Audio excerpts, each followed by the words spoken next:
Good day, everyone. My name is Irish Tekan from the SCS PD. So we are tasked to make an Android app that integrates Google Maps, that display location, calculate distance, and show my current coordinates.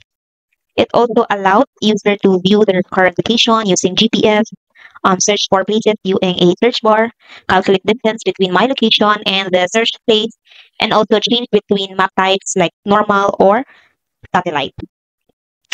And first thing that we should do is to add dependencies in the build Gradle file. This one. These two dependencies here. So you can see this one. These two lines. The first line is implementation com.google.android GMS date services maps. Okay, that first line is provides all the classes and functions to embed Google Maps in your app. So that line, like mao niyang nag-provide sa Google Map features. Like nag-display siya og map, mag-add og marker, mag-zoom in, zoom out. That is what its purpose. And the next line is this one, place service location. Okay, so that place service location gives access to fused location provider client, which combines the data from GPS, Wi-Fi, and cellular networks to find your device's most accurate position with minimal battery use. So the place service location kono is the one for getting the user's location using fused location provider client. Kono siya. It mixes data from GPS, Wi-Fi, and cell towers to know asa ang user, location sa user. Plus, less battery drain po ni siya ang function. So basically, these two are dependencies that can we call as twin engines that power your map features. This one engine draws the map, and the other one, this one, is the one that finds your location. Manay purpose nilang duha.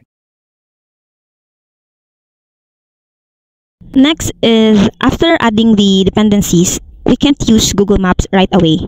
Google wants us to make sure nga authorized ta. That's why we need what we call API key. So to get that, we need to go here, console.cloud.google. As you can see, this is my project name, and I already enabled Apps SDK for Android, this one, and also Places API, that one. So after that, we got the API key. Diri na to siya i-place, this one.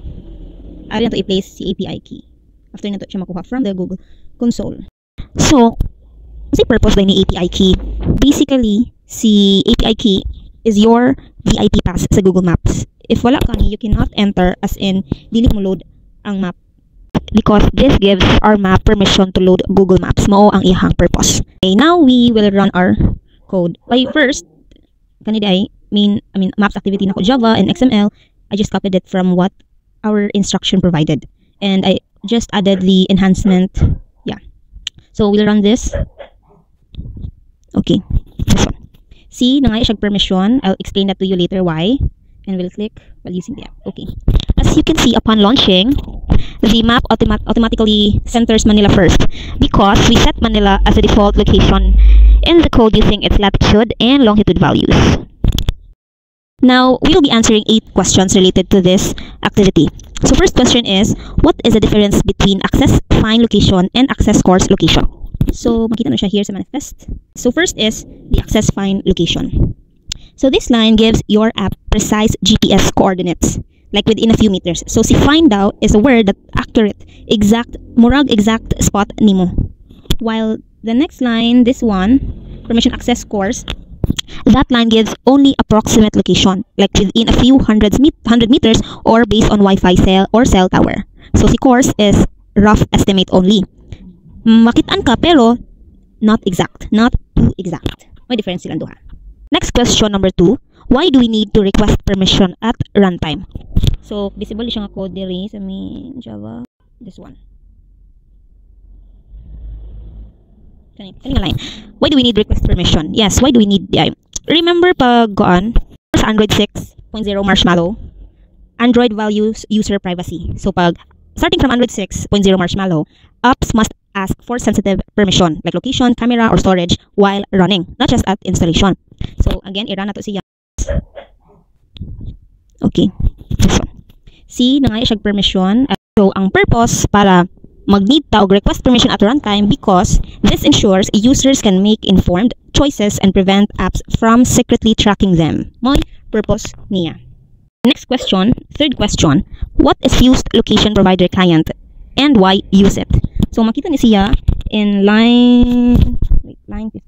this line. The Fused Location Provider Client is a Google's smart GPS service that combines data from GPS, Wi-Fi, and mobile networks to find your location quickly and efficiently. It fuses all available signals, balancing accuracy and battery life, making it much better than the old location manager. Mao yang purpose and definition. Next is the fourth question. How do you add a marker on Google Maps? Okay, ano siyang line? Wait. Add marker. Kani? Pwede po kani day. Okay. Add marker.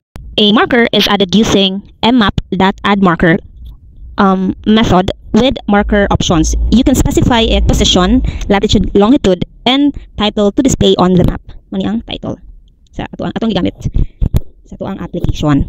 So like ang marker kay mao ni ang pinpoint nga makita nimo sa map. You just tell it kung asa ibutang using using coordinates mo yang function. Question number 5.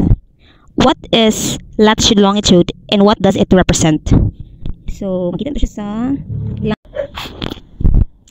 okay. Lat and L and G stands for latitude and longitude, the two coordinates used to identify any points on Earth's surface. Short term for latitude for north or south position, L and G for longitude, east or west position. Together, they create the exact address that your map marker uses. Next, for the sixth question, how do you move the camera to a specific location? Move camera. Okay, how do we move? We use move camera or animate camera to focus the map on a specific location. The number in our code, the number 12 here is the zoom level. So, kani siya move camera is like focus camera sa video or like gusto nimo i-center ang manila or any piece sa screen. Kung gusto ka og smooth movement, then we use animate camera. That's it. Next, the seventh question. What happens if location permission is denied?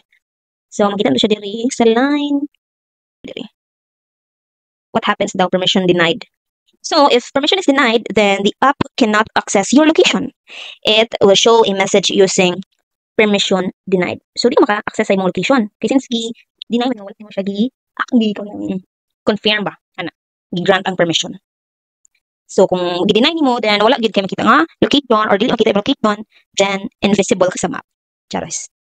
The last question is, how do you enable zoom controls on the map? How do I enable?